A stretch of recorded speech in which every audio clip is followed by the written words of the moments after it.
ጤና ይስጥልን። የልበ ሙሉ ስብዕና ግንባታ ወይም ደግሞ አሰርቲቭ ቢሄቪየር ዲቨሎፕመንት ብዙዎቻችን በህይወትና በስራ መስተጋብራችን ውስጥ የተለያዩ ባህሪያችን እናሳያለን። ለምሳሌ እኔ ያልኩት ካልሆነ የምንል ሰዎች እንኖራለን። ወይም ደግሞ ግዴለም እናንተ ያላችሁት ይሁን የምንል ሰዎች እንኖራለን። ወይም ደግሞ በአንዳንድ አጋጣሚ እናንተ ያላችሁት ይሁን ችግር የለም ካልን በኋላ ችግሮች ወይም አለመግባባቶች ሲፈጠሩ እኔ የለውበትም ወደሚል እነዚሁ መቀረፍ ያለባቸው ክህሎቶች ናቸው።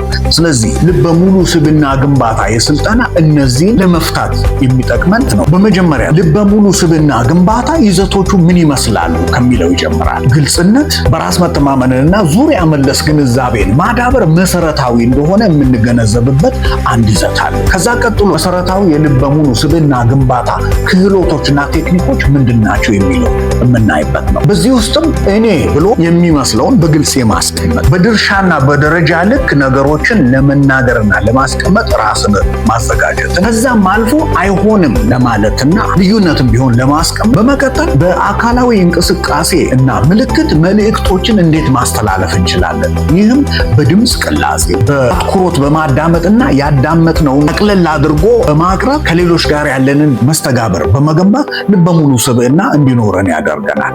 በመጨረሻም ገዳቢ አስተሳሰብና የአስተሳሰብ ውቅርን በደንብ ማጠየቅ ያስፈልጋል። ከራስ አስተሳሰብ ጋር የሚቃረኑ ተግባራትን ወይም ደግሞ እሳቤዎችን የምናንጸባረቅባቸው ሁኔታዎችን በደንብ በማጤን ትችትን መቀበልና አለመግባባትን መፍታት የሚባሉ መሰረታዊ ክህሎቶችን እዚህ ውስጥ ማዳበር እንችላለን። እንደ ሁልጊዜው በማህበራዊ ሚዲያ ገጾቻችን ተከታተሉ። ላይክ፣ ሼር፣ ሰብስክራይብ ማድረግ አትርሱ። ስልጠናው ካስፈለገ አንድ ስልክ ብቻ ይበቃናል።